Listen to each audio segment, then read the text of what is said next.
makes himself because he strips off who he is. He strips off that and says, I am the servant. And that's so important in this.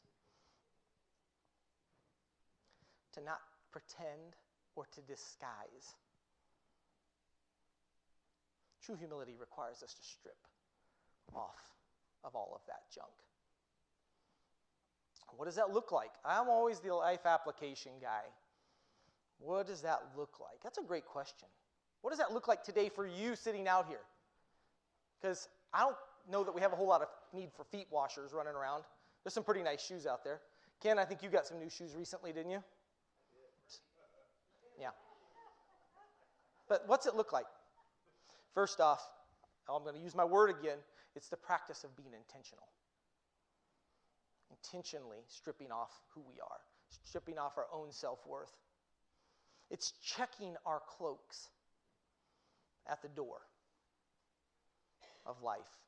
It's really easy when people are walking in here and we know they've been walking around in the muck and the junk and the crap. Forgive my crassness. It's really easy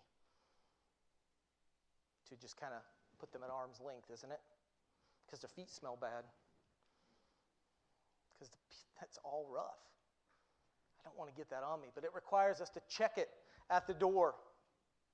It means stepping into the other person's shoes. What did Jesus do? He stepped into the shoes of the servant.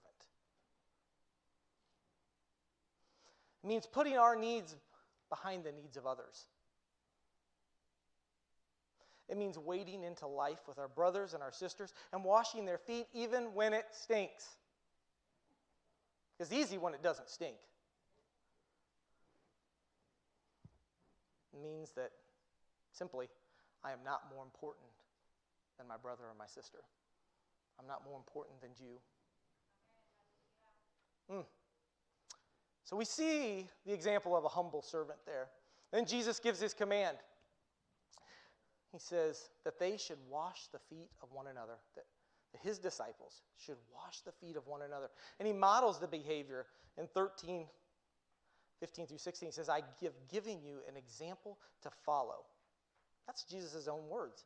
I've given you an example to follow. Do as I have done to you. I tell you the truth, slaves are not greater than the master, nor the messenger more important than the one who sends the message. See, Jesus knew my nature in this.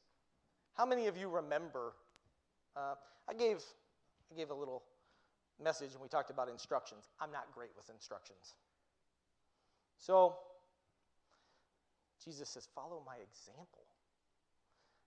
For those of you who need a little more break it down, he said, monkey, see, monkey, do.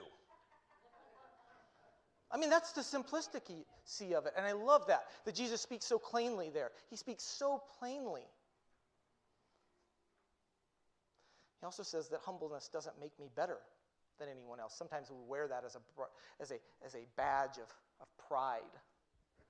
But Luke 14:11 says, for those who exalt themselves will be humbled, and those who humble themselves will be exalted. Anybody here ever been humbled before? It is not a pleasant experience, is it? I'm not good at it. I'm not. So I'll tell you what, I'd rather learn my lesson early.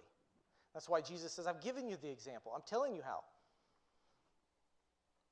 But Jesus told them this for another reason. Why they needed to do it to one another. Why they needed to be servants to one another. Why they needed to serve each other. In humility, being that piece of it. Because he knew their nature. Because he knew that in just a few hours, they were going to be squabbling. And in that action, he said, let it go. Take care of one another. He knew that in just a few hours, that these 12 men who said they would die for him, that they would storm the gates of Rome to take back Jerusalem. He knew they were going to scatter. They were going to run at just the threat of a few soldiers in a garden. And he said, in his actions, he said, welcome one another back. He knew that he was going to be betrayed. And he says, don't focus on the betrayal, focus on the repentance.